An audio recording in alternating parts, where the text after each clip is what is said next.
Hello and welcome to Family Matters, brought to you by Hometown TV and ACAP, the Academy of Clinical and Applied Psychoanalysis in Livingston, New Jersey.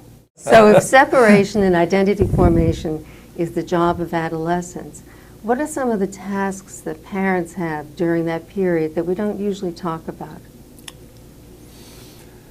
Oh, I think parents have the very difficult job of figuring out how to protect and how to let go at the same time.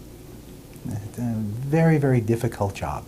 You're never sure when you're doing enough, and you're never sure if you've done the right job. And there's got to be a constant conflict about it. Mm-hmm.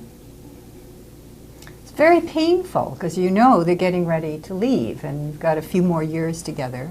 Mm-hmm. And are they ready? They certainly don't appear to be when they're 15 and 16 and 17. But it's looming. It's looming. I can remember feeling real pain. And when I drove my son to college, and on the drive home, I was alone, and I felt like I had been kicked in the chest by a horse. And then I realized what it was. So painful. But it's a loss. It's a loss. Yeah. It's a loss. My son was no longer a baby. Among the things that we need to alert parents to, I think also, is the fact that kids live in the moment. Adolescents really have not got the brain development, the executive function to plan ahead. They live with a sense of immediacy and urgency. And part of our job is to help them, I think you said this, Dr. Zaretsky, to start making short-term goals. Things like, what would you say? What would be a short-term goal rather than you have to plan for college. Right now you have to get out there and finish all those applications, because if you don't get into a good college, life is going to be a failure. Ramp up the anxiety, right? Right. Yeah, well, the short-term goal is getting through today, and any needs, helping them talk. I realize that the major dilemma of being human is that we carry around all kinds of feelings, and they can be conflicted and painful and rageful. But if we share them, if we're able to talk about them, it lightens the burden, and then we have energy available to make the good decisions and to find the solutions that work for us. But how do we help kids to understand that we recognize that they are living in the moment, this sense of urgency, and at the same time help them to start to build that ability to plan, that executive function that isn't quite developed, and it's a maturational process? Well, I think one of the things is when adolescents are told that they're only living in the moment, it sounds pejorative. Right, it's a rejection of who they are. Right, and why not have them feel very good about what they're able to do, and for them to be able to enjoy it, but at the same time introduce the idea of what will come and how they would like to work along with you in figuring out how to set up short-term goals, different plans, expectations they may have for the future, which might go beyond just right now to maybe just tomorrow.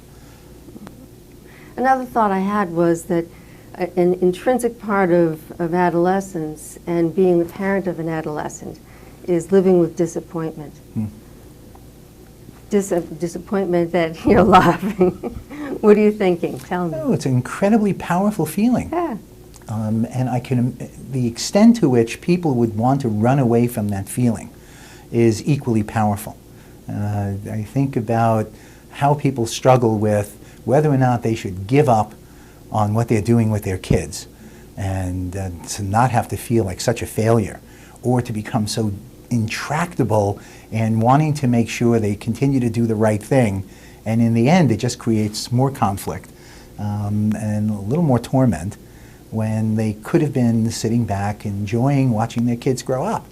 But it's a very tough feeling to deal with. Why would kids have to be disappointed? Adolescents? Adolescents, yeah, they have to be disappointed. Part of it, it's part of the separation individuation process, right? So they have to be disappointed in us, right? I don't remember if it was Freud or Anna Freud who described adolescence as having a strong id, strong impulses, and a weak ego, not much executive capacity yet. And the brain isn't mature till 25 in women folks and 28 in men. So they don't have a good capacity to delay gratification, and they have such strong desires. They want to be the star. Great need for stardom. For approval. For approval. Admiration. Even though they're porcupines. Yes, absolutely. From parents. And they want yes. touching, even though they want to be untouchable. Right? That's it. And we're disappointed in them because they're not us. Right. Right. We know how to live the way we are. We know how to live the way they're going to have to live. And we want them to live like us. We have all the answers. So when they start disagreeing with us and telling us that we're losers and we don't know what we're talking about, and that what else do they say? I hate you. You're awful. You don't know anything. You don't know anything. What does that mean? Are we doing a bad job or a good job? What should parents understand about that? Doing a wonderful job. A wonderful job. Kids give their anger to the person they trust. I notice as between me and my husband, I got most of the anger. You were going to abandon. As well. That's right. They give, and it is a gift, and through method acting, and of course I've always been in analysis and lots of talking, I was able to weather it somehow.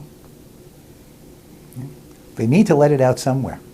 And if they're able to verbalize those kinds of feelings when they leave home and they're out in the world, they're really in a position to address the world very differently. They don't have to be so anger-driven. They could be out there enjoying themselves, which is really what we want them to do. Work hard, be productive, have a great time, and it sounds like they need to discharge all of the toxins at home. Right. What they can talk about, they don't have to then act out and demonstrate to the world. I know I've worked with children who would never criticize their parents, but boy, they go out and do poorly in life. And when I explore it with them, we ultimately realize that it's because they don't want to criticize their parents, but their parents don't, in their view, don't deserve to get any better behavior from them. Right. This is great. I think we're going to take a break for a second, and then we'll come back and answer some questions and maybe talk about what we'd like parents to know about how to judge what's abnormal and normal and how to react to it.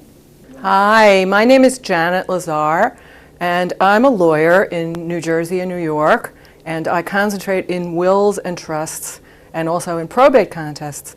And I went to school at ACAP because I was having trouble dealing with family conflicts about money. And as everybody knows, families fight about money. And when I took classes here, I learned that fights about money are really about other things.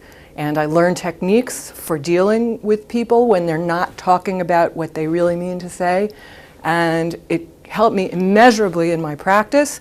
And it helps me when I'm drawing wills for parents who are not sure how they feel about their children. And I can't say enough how wonderful my experience was here. Welcome back. So, Dr. Pumilia and Dr. Zaretsky, how can we judge and how can we help parents to understand how they'll know what is abnormal and normal? How can we tell whether the journey from childhood to young adulthood is off track or successful? I can ask you through some questions we can demonstrate, or you can just give me an idea. Is there a litmus test for that? I wish there was. It's like deciphering the Dead Sea Scrolls. The literature, says that it's very hard. It's very hard to make a determination of when you have serious pathology, because adolescence is an age of passion and some extremes.